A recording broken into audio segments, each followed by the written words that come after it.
Hello, and welcome to the Questionable Album Club, the podcast where a group of music fans reevaluate ugly ducklings from rock history in hope of reevaluating them for in the modern era. On the panel today, my name is Seb Hunter. On the panel today, we've got Andrew Steen. Steenie, hello, Steenie. Good evening. How's it going? We've got Marcus Kingwell. Hello, Marcus. Evening all.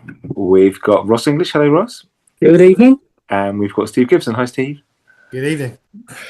And Steve, it was your choice tonight. And before we go into I'll just go down the top five. So what we're trying to achieve tonight, we're trying to get onto our leaderboard, which has been quite static for a while. Number one, Seb. What? Can you do the 10, please? 10. Yes. I've got quite a few arrows, right? I'm just gonna have to concentrate for the 10. Right. So number one, the Happy Mondays, Yes Please. Number two, The Doors, The Soft Parade. Number three, Drama by Yes. Number four, Their Satanic Majesties by the Rolling Stones. Number five, VH3 by Van Halen. Number six, God Hates Us All by Slayer. Number seven, Grinderman 2. Number eight, The Manticore Tapes by Motorhead. Number nine, Dog Eat Dog by Joni Mitchell. And number 10, just about hanging on in there, is Metal Machine Music by Lou Reed. So that's the bar that we have to achieve tonight.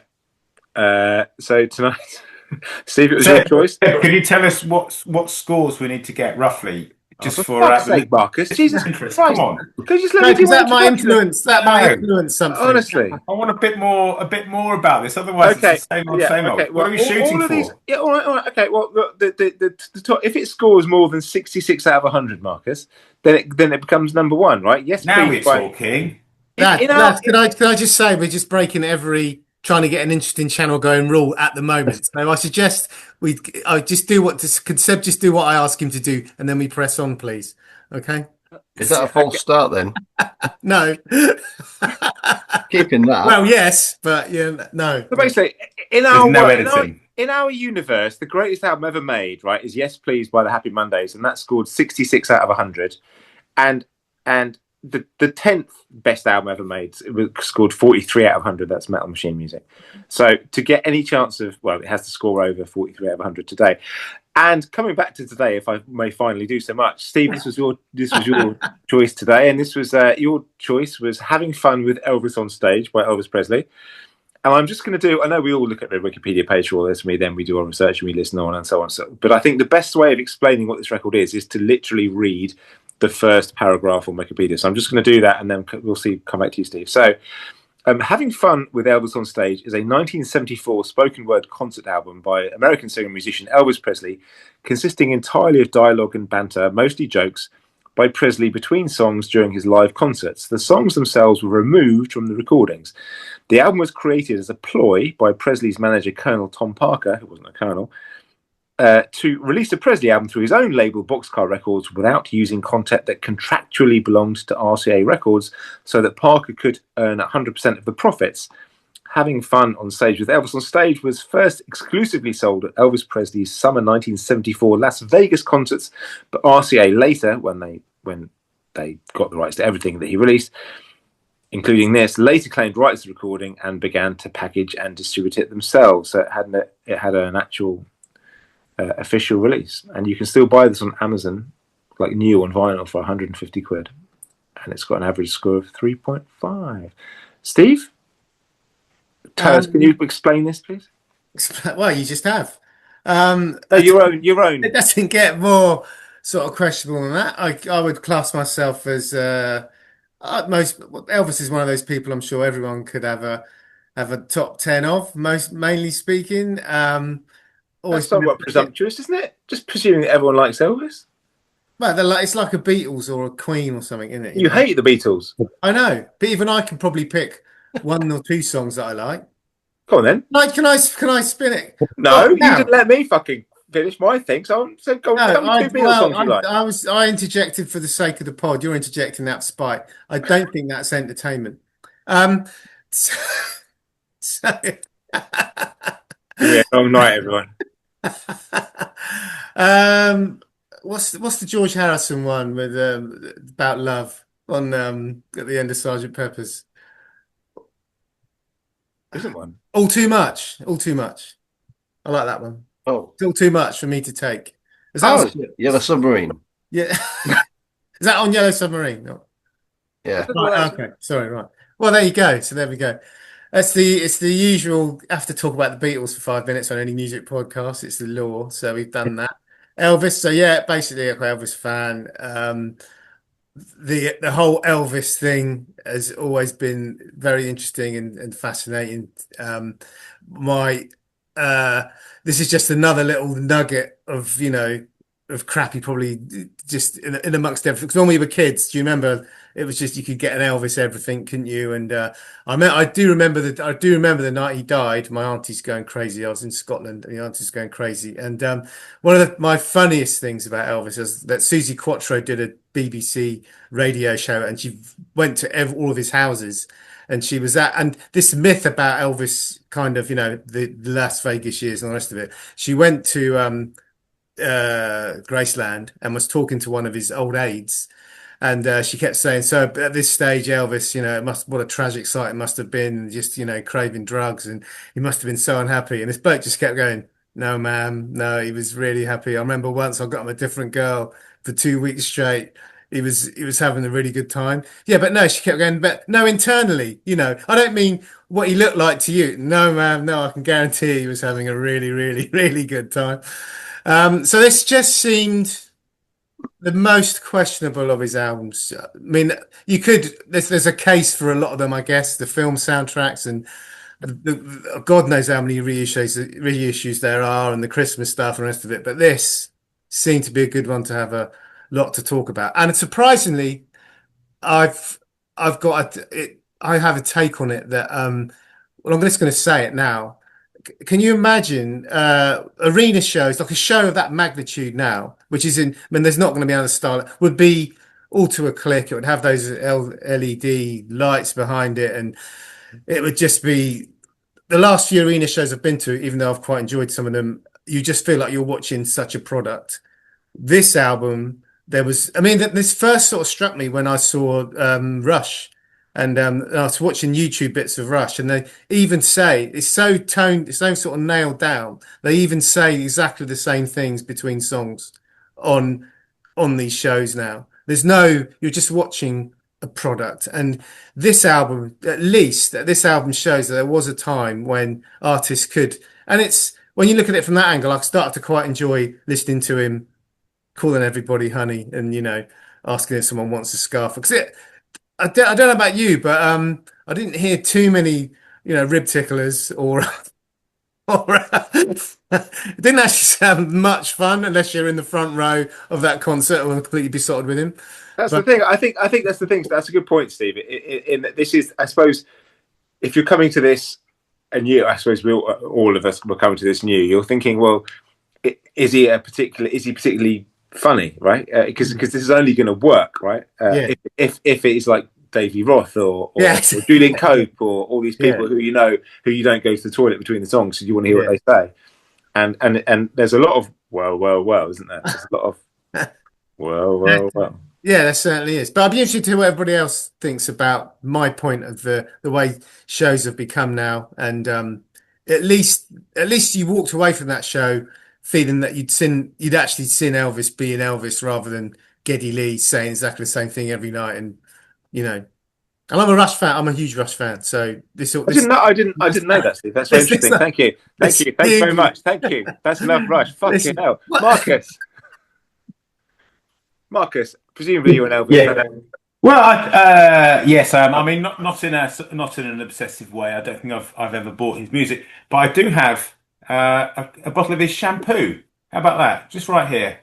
Which is can you hold that up closer to the? Can you hold that up closer to the? Love Me Tender shampoo. So it's in and out of the blur. Where'd you get that from? Well, Graceland, obviously.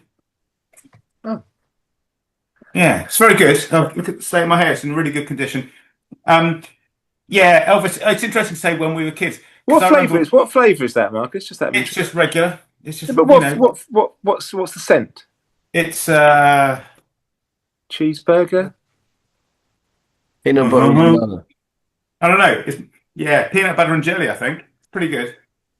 And sleeping pills. It's all gone. I'm sorry. But yeah, but back to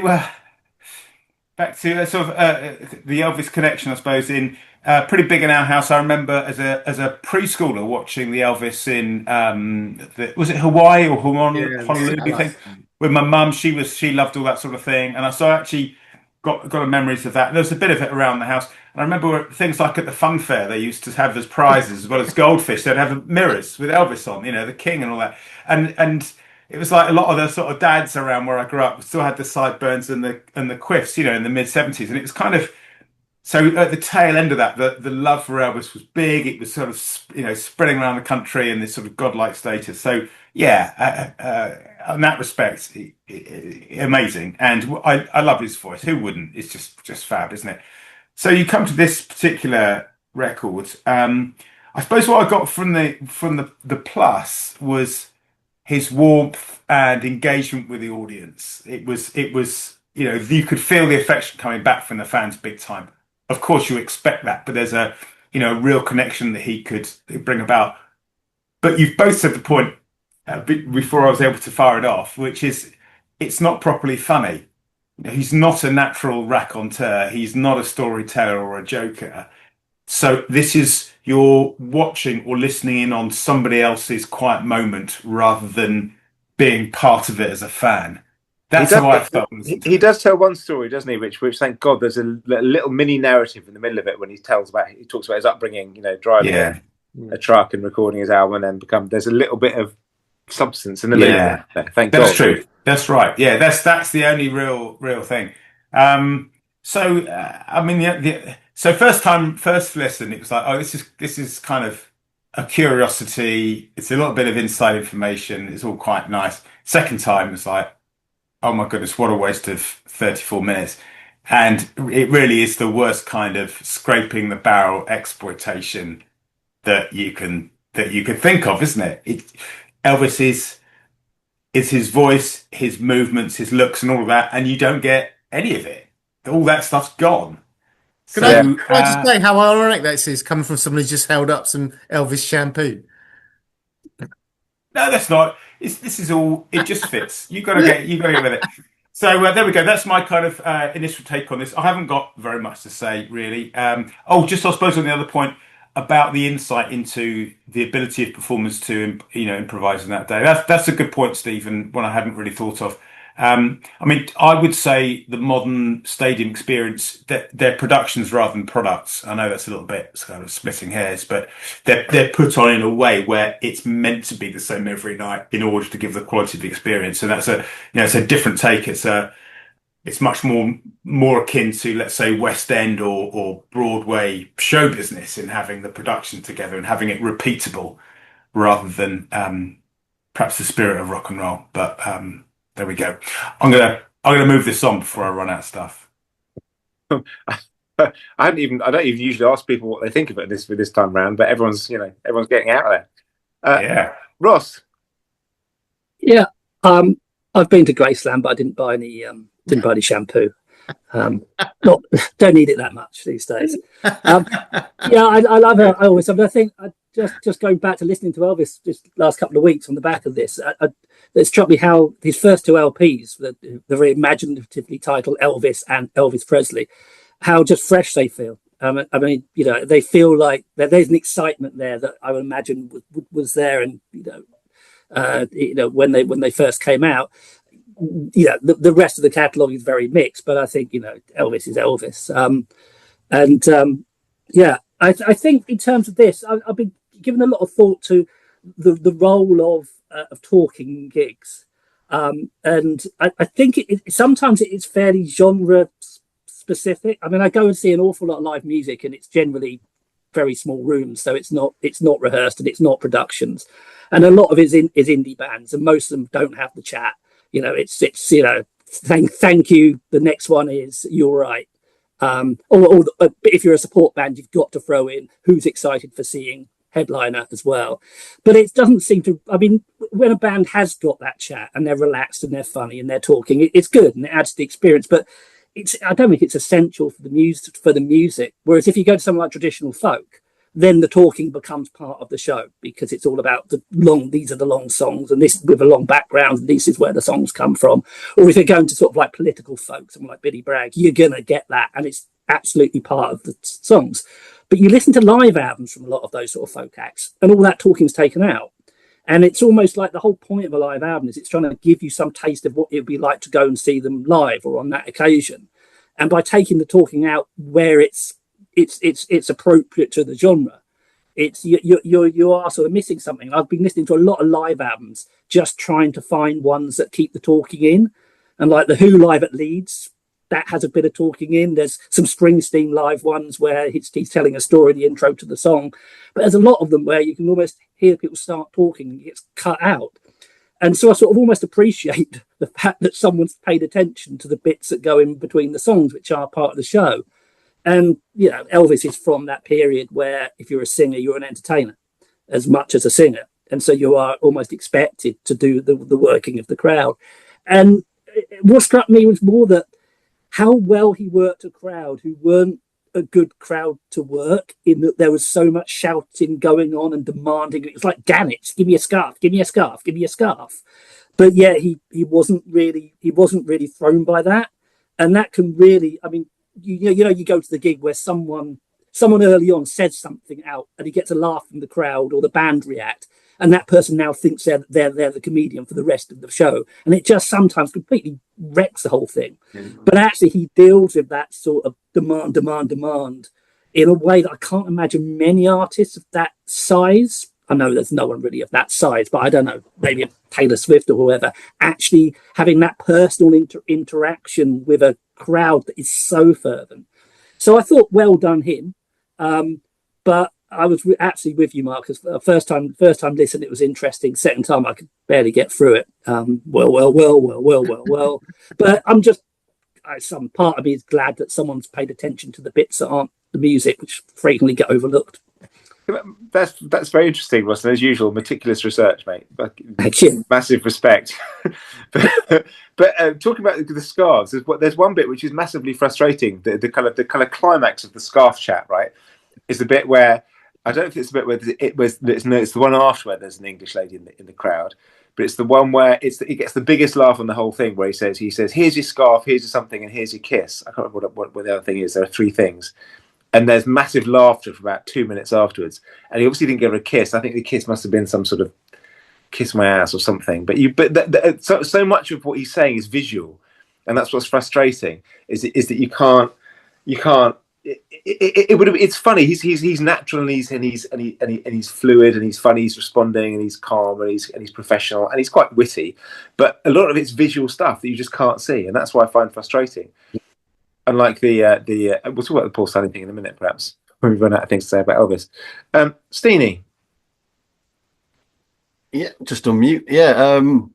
Well, obviously, I'm a big Elvis fan. I grew up in a house of Elvis fans. My dad is a really big Elvis fan, and it was, you know, anytime any Elvis was on television. By the time I was aware of who Elvis was, he was already dead. He died the year after I was born, so I've got no memory of Elvis as a living individual. And but he might as well have been still alive. Obviously, Elvis does live in the hearts of millions, and and certainly in our house. And yeah, I've grown up listening to his music, playing his music, and doing my own interpretations of it in different bands over the years. And it's a funny thing with Elvis, because the first time I was aware of this record wasn't through the usual route of of looking through back catalogs. You sometimes see this at car boot sales occasionally. I've never been tempted to buy it because I know what it contains. But it was one of those, we usually hear about albums from certain things, and I actually read about it in this book, Lester Bang's Psychotic Reactions, which I bought at a car boot sale 30 years ago. Weirdly, I went to find the quote about this in the book, and there's a bookmark on the exact page already. And the quote is this: Elvis was perverse, Only a true pervert could put out something like Having Fun with Elvis Onstage. That album released 3 or so years back, which consisted entirely of between-song onstage patter, so redundant that it would make both William Burroughs and Gertrude Stein blush. Elvis was into marketing boredom when Andy Warhol was still doing shoe ads, but Elvis's sin was his failure to realize that his fans were not perverse. They loved him without qualification, no matter what he dumped on them. They loyally lapped it up. And that's why I feel a hell of a lot sorry for the for those poor jerks and for Elvis himself now he is dead. Now, it's a bit... Wow. But I would take issue with Lester Bangs a little bit there, because Elvis himself wasn't responsible for this commodification. It is old Colonel Tom Parker. And the whole... I mean, Elvis was the most commodified man from possibly musical history. Like, everything that he did was almost out of his hands. After he first decided to just step into that booth and sing that song to make that record for his mum, and someone goes, "This guy's amazing," every single thing that happened to him after that was somebody else's doing, and he was just guided through life very badly, and commodified to the hilt the whole time by Colonel Tom mostly. And so it's not a surprise to get a record like this, where it's like, let's just... And especially when, you know, the background of it in your intro and from the Wikipedia page, which is Colonel Tom trying to make the most possible amount of money he can from a record by excluding the one thing that people really love Elvis for, which is his singing and his music. But as an example of the commodification of Elvis, I have this box set, which has got as close as possible to a holy relic in it, because... What's that called, Steve? It's called Elvis, The Other Sides, Worldwide Gold Award Hits Volume 2. And it is a box set which not only contains large full-colour pull-out portrait of Elvis, which is really incredibly naff, Exhibit A. Oh, wow. Also this. So you hold these up slowly and close to the camera. Oh, well, this is the important thing. This. It's a swatch of clothing from Elvis, his own personal wardrobe. Wow, that's so cool. Is it like a black piece of what material? Oh, I shall remove it gently. I haven't got gloves, but I shall remove it gently. It is a blue swatch of fabric that's been cut out with some pinking shears. Yeah. And that is apparently from some piece of Elvis's clothing.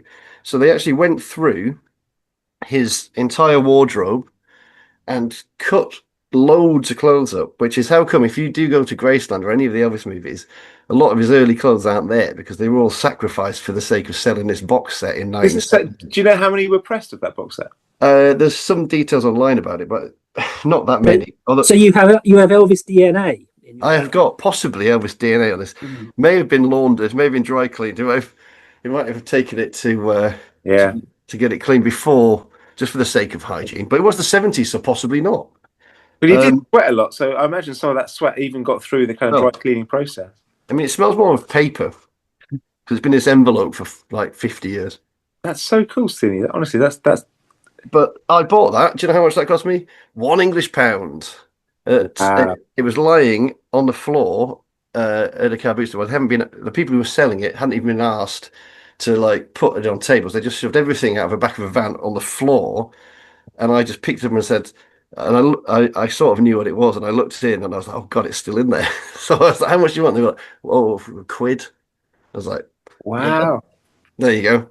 So I have a holy relic of Elvis Presley. But there's another example. It's like anything that could be sold of Elvis Presley was sold, not just shampoo, but his own personal effects. And so you get this kind of this album appearing. And it shouldn't have been a surprise to anybody. I mean, I don't think it is the work of I think it is the work of a pervert, but I don't think that pervert is Elvis Presley. I think that pervert is Colonel Tom Parker. And it's kind of sad, really. And there is something very perverse about this record in that the analogy I keep coming back to in my head is if you watch Match of the Day, right? And all it consisted of was the stoppages. So every time like a foul happened, or a throwing, was just all messing about between actual plays in football. And it's like, oh yeah, there's the referee. He's just wandered over to have a talking to. What's he talking to him about? Who cares? It would be a kind of Sam Matterface spoken word album. Oh God, can you imagine anything worse? I can. Probably the worst commentators of all time. Terrible. That's just personal. If people watching this in other countries, they are lucky not to know who Sam Matterface is. So he's utterly dreadful. He's no John Murray, that's for sure. Anyway, I digress. Is there a question? Is there anybody? I mean, I mentioned them earlier on. Is there any artist that anybody can think of here on the panel who's between song banter you think you would like to listen to and you would theoretically buy? I've already mentioned one, Julian Cope, Julian Cope's the only person I've ever seen live who people go to the toilet when he plays a song and they come back for his chat between the songs because people want to hear what he says as opposed to what he's playing. Anyone else off the top of the heads? Anyone want to offer anybody else? There was that support band we saw for Michael Monroe a couple of months ago, where the guy just couldn't keep his mouth shut. Oh, CJ Wildheart, yeah. Yeah, I mean that's the complete reverse, where he's so irritating in what he says and so egotistical that it was awful. It was truly terrible. Yeah, it was. That was the opposite. How to make somebody never want to buy any of your albums ever? Yeah, really anti. So, but the only one you mentioned, David Lee Roth, and he's a great sort of storyteller and wit. But I do suspect his is repeated night after night, being the same gag. So, don't know. That's my guess. Festival after festival, as the Donut and attendees will know. Yeah. I'm trying to desperately think of someone, and it's if it occurs to anybody during the recording or afterwards, put it in. If anybody listens to this, Ross hit the nail on the head. So when many times at Cambridge Folk Festival, there's an awful lot of folk musicians who are very, very entertaining and funny in between songs, but they're not Elvis or anyone that everyone particularly would have heard of on a global scale, But eventually, the ones that are any good at it ditch the music and become just stand-ups like Billy Connolly, Mike Hardin, or that's their background, and then they're like they get more. That's like Billy Connolly's impetus for quitting music was that he was getting more applause and laughs and appreciation for the bits between the songs than the songs themselves. So he just put the banjo down and just started talking, and I think that's key because people don't get into music to some people do get into music to tell stories, but you don't get into music generally because you want to stand there talking about music. You kind of just want to play it, and I think that it's but then what is interesting about this record generally, if because everyone sort of seems to have talked about the record a bit.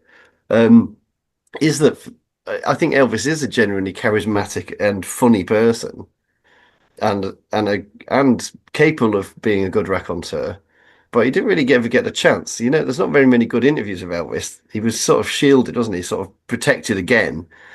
His opinions never shared. He's one of that school of performers who was never allowed to express himself in an interview. So you don't know very much about him. And it's quite sad in a way. And when you think about this isn't a missed opportunity, because instead of just going the cheap way and saying, right, we've got all these tapes, we don't have to book any studio time, we just cut all of the music out and just have Elvis chatting away. They could have just sat him and made a recording of Elvis talking about his life, talking about music. It didn't have to be like a reveal all shock horror probe, kind of warts and all, but it would have been humorous and pleasant and to listen to, and it wouldn't have been such a yawn fest as this record. See, just a question. I thought you might know this.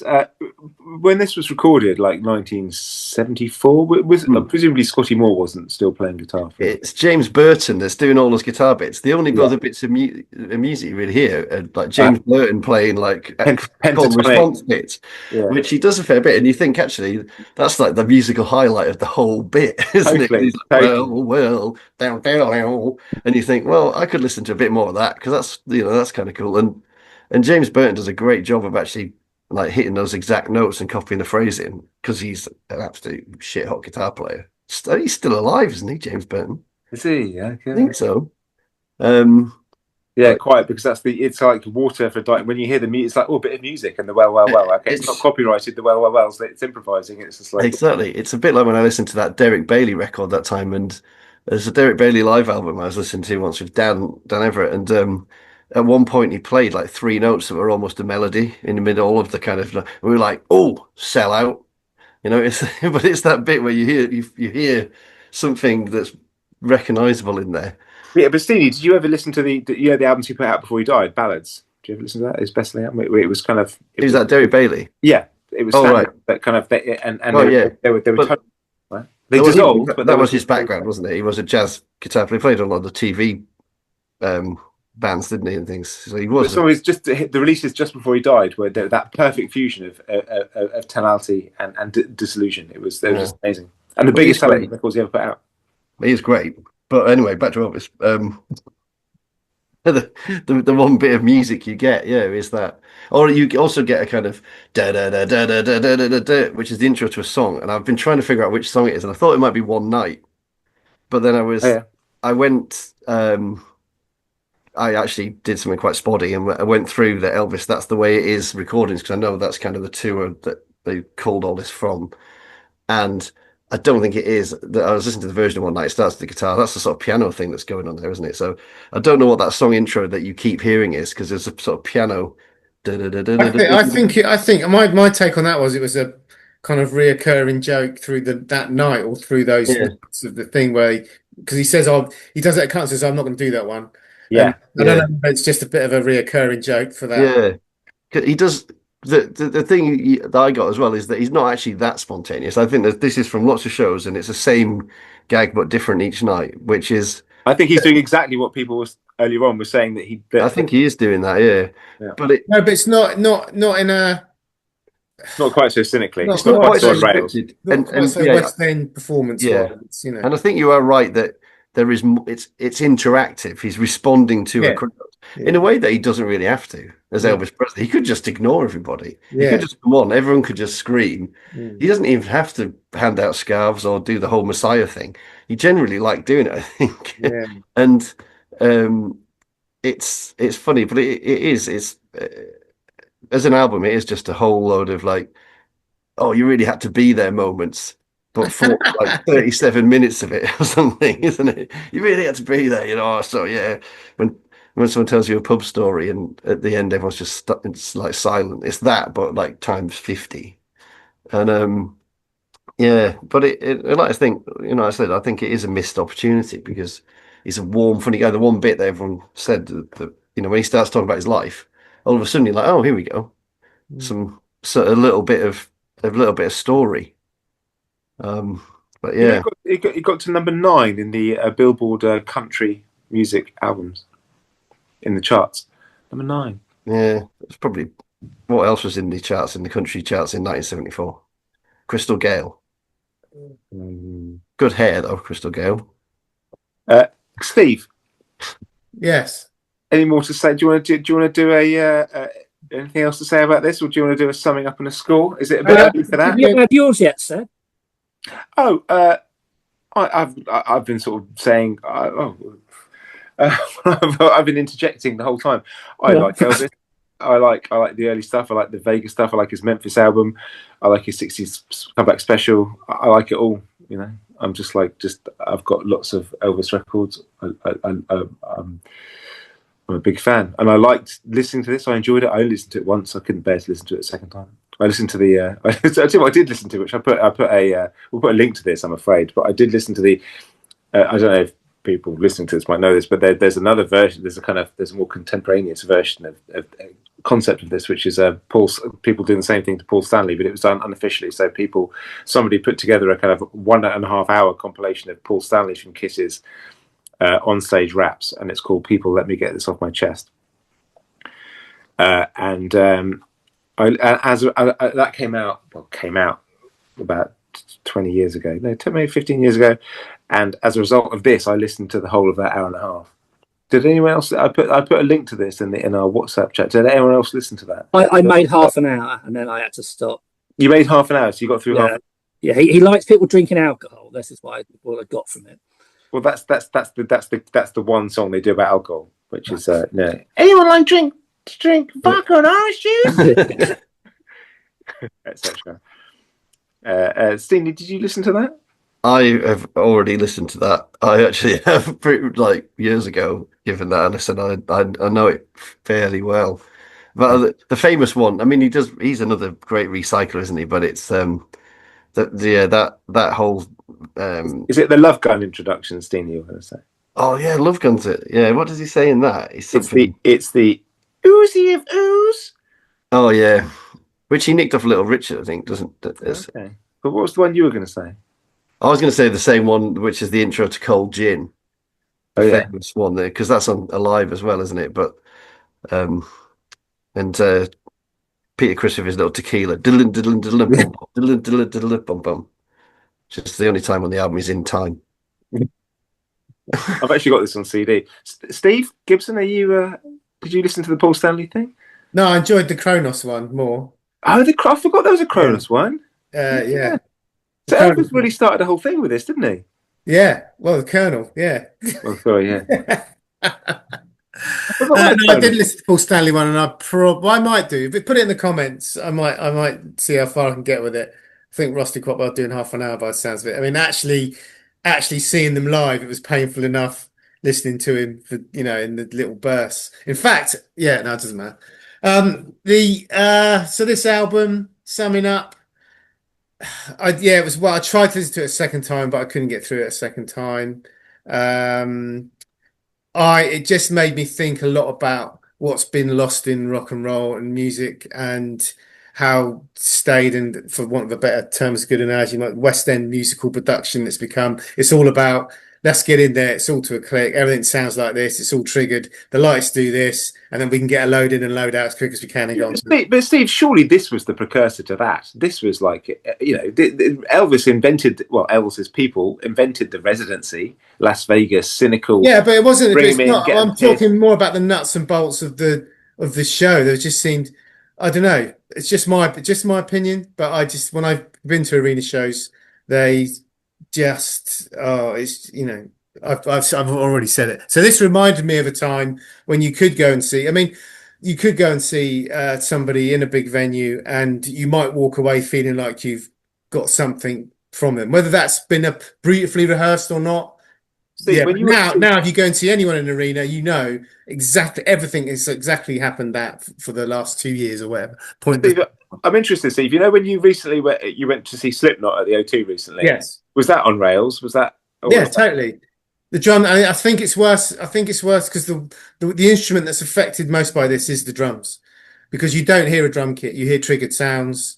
And it's all to a click, and it's nonsense. It's just you have to kind of it's almost like watching occasionally if you watch some shitty whatever his name is, Statham film or whatever, it's just that suspend disbelief. I'm watching it, I'll just try and enjoy it for the sake of it, but I'm not hearing a band rocking out with any sort of sincerity at any at these shows. But to me that's just my feeling, because I'm old, probably. I don't know, but it has gone beyond a tipping point for me. And it's the same. It's the same with albums. There's a really good interview on Andy Edwards' channel with a heavy metal producer, and she's a drummer, and she says most of the death metal and thrash metal and metal stuff, the drummer's not even there. It's all programmed, and it just triggers it. Because it's just easy. So it really kind of riles with me a bit. And you have got Simon Phillips, who refuses to do stuff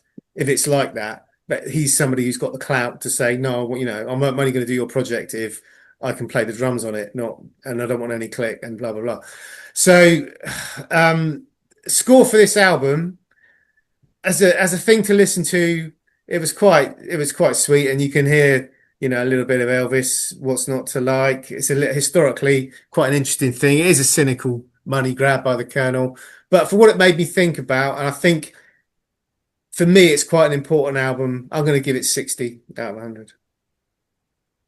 Fucking hell, that is so you not wanting to be bottom with this, you fucking cynical cunt. Speaking of cynicism, Marcus, for 60, Fuck. Yeah, I'm 60. so I was about to open my spiel saying I'm going to agree with what Stephen Gibson's just been saying, but then he's 60. taken it away with the score where I cannot bring myself. sepia tinted bunch of cynical wankers. Jesus Christ. Go on, Marcus. Get on with it. Sorry, I'll shut up now. 60. Yeah. Okay, now. Just to briefly back up the point that Steve made about with the live music experience for me, the bit that gets me is the risk and the danger that's involved with it. I mean, it's a pretty small risk, isn't it? But it's the one that the band's going to cock up, that they're pushing themselves and they're tired or whatever it is, or they're giving it their extra. So something's going to go wrong, but they don't. They get it right, and that's the joy of that's the kind of the rock and roll thing that gets your heart pumping. And when you get it to a position where it's 100% de-risked, because the stakes are so high in the arena format or the stadium format, I get it. That danger's gone. It's a show. It isn't going to go wrong. It just cannot fail. It's got safety nets and everything else. So I'm with you on that one, Mr. Gibson. But when it comes back to this particular piece of recorded rubbish, it's not worth the vinyl that it's been printed on, to be honest. I'm going to give this one 5 out of 100. Thank you, Marcus. I don't know why people are. Anyway. Ross. I've just been sitting here trying to think of the answer to your question, Seb, around about is there anyone who an album of their in between patter would be worth it? And I don't think there is. I mean, I think the most enjoyable in between patter people I've ever seen have been jazz musicians. I mean, someone like George Melly, where there is a band leader and he's got the band and he's there to tell jokes and tell stories. But I don't know if I'd want to hear it without the music. And the good thing about when it's not rehearsed, you can tell it, is when it does create something. The last time I saw Billy Bragg play, he does his long political spiels in the middle, and you think Billy Bragg concert, everyone's going to be right on Billy, but it wasn't. It was people shouting out and heckling, and there was real arguments breaking out in the audience because of some of the subjects he hit on, and that added to a real frisson of the show, which went with the music. At Billy Bragg concerts, I've seen him play a lot. You always get one person who halfway through goes, "Play some songs." Like I don't know whether it's a performance piece by some people or whether they have actually no concept of what they've just come into. Anyway, so yeah, I quite like that this existed. I quite like hearing those bit once, and I quite like the fact that he seemed to be actually riffing with the band and not just just saying the obvious lines.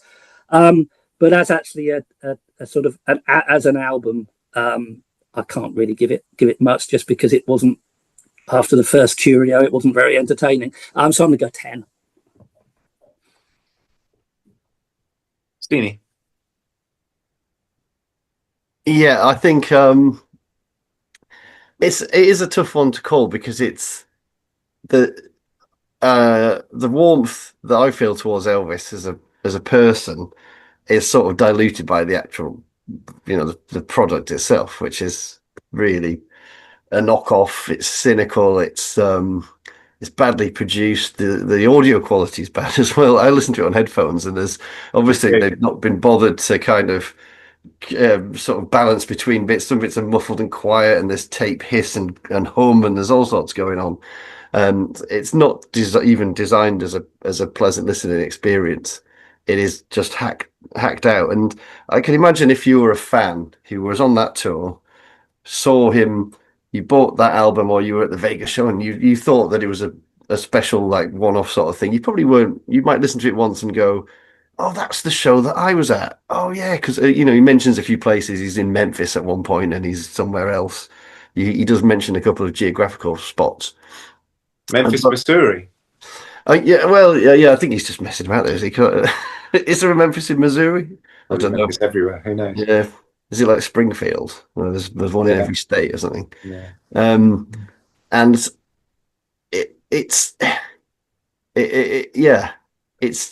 just not. It's not a real record. There's nothing about it. It's a souvenir. It's a curio. I think a souvenir is a really good call. It is a souvenir, isn't it? Well, that's kind of how they initially tried to market it, wasn't it? Because I think it sold at the Vegas concerts as a limited edition kind of thing originally. Yeah. Yeah. So it is just a sort of an oddity, and I'm not even really. I don't think it really deserves to be part of the canon. It's not something that you could say is part of Elvis's back catalogue, even because it's almost a bootleg standard, and that was Boxcar Records or whatever it is, which is the Colonel's knockoff label. Eventually had to surrender this to RCA, basically a pirate outfit. So it is, to all intents and purposes, a bootleg. But yeah, I'm torn. I've been racking my brains trying to think where I'm going to score this, because part of me wants to sort of do it down, and then but then there is a part of me that when I've read what other people's reactions, professional reviewers, and they're all, this is the worst record ever made, this is that, this is the other, and I think, oh fuck those guys, that's easy to say, isn't it? But it's not even really a rock and roll record. So I will say, marks wise, 15 out of 100. It's not a good listening experience, particularly. A lot of what's great about Elvis is missing from it. There are some nice little moments, but they're only moments you need to hear once, and then that's it. So it's got no lasting appeal. And for the sort of downright cynicism of it, in a career blighted by cynical marketing, it doesn't really deserve much more, I don't think, than about a 15. So but it has made me think. It's one of, and from the conversations and the views that everyone's had on it, it's more of a thought provoker than an album. It's funny what the reactions it's brought out in people. Well, I think see, it's more about us having to fucking talk about it for an hour. Well, yeah, I mean, if we'd actually talked about what was physically on the record, we would have been over in like 10 minutes. But what's interesting is that it's spun people off in different directions. Yeah. So from that, funny, there's been very little talk about what's actually on the record. On the record, no one's mentioned like any of the amazing gags. Well, there aren't any amazing gags.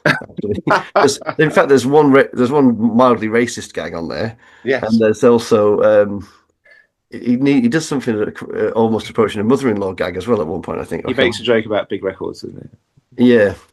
So yeah. Anyway, 15. So 15. Yeah, I agree with everything everybody said, and I for all of its slightness, I mean, I really missed the music when those little slivers of guitar, and I enjoyed the wells. What keys he's going low, well. I enjoyed hearing his voice. I enjoyed spending that weird time with him, and enjoyed the screaming and the starves and the kind of picture in your head, all that stuff. It was a very visual. Yeah, I listened to the whole thing on a big walk yesterday on headphones. I enjoyed, you just kind of imagining what it was like. So it was good for that, I suppose. But it's a very strange product and doesn't really work. He's not a natural raconteur. He's got charisma. It's nice spending time with Elvis, So I'm going to give it 10, same as Ross. So all together, that gives us. So let me just go through. So Steve 60, obviously. Don't know why I can't mark what I want to mark it without. You can, mate. You can. Everybody, all I'm getting stamped on and all the rest of it, Stamped on. Yeah. Jesus Christ. No, it's all good, mate. It's all good. This means it's going to score bigger than Ingve. I think that's what you were trying to do here, basically, kind of get. I take it week by week. I deliberately blank out anything that's happened before for every podcast. I have no knowledge. Anyway. So Steve 60, Marcus 5, Ross 10, Steenie 15, me 10. That gives us 100 divided by 5. I think Marcus, we're back to your amazing math skills here. That gives us a total of 20 out of 100, which puts it.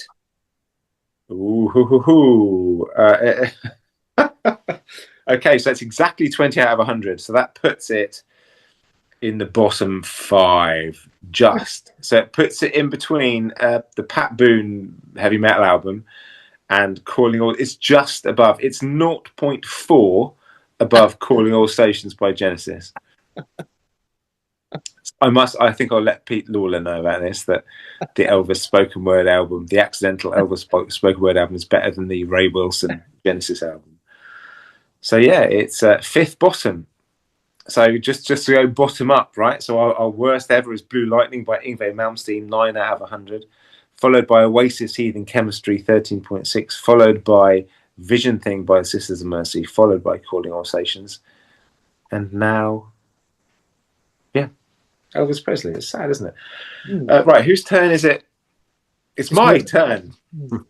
Right, it's my decision. The next one, right, and I'm going for it's slightly related to something we've had before.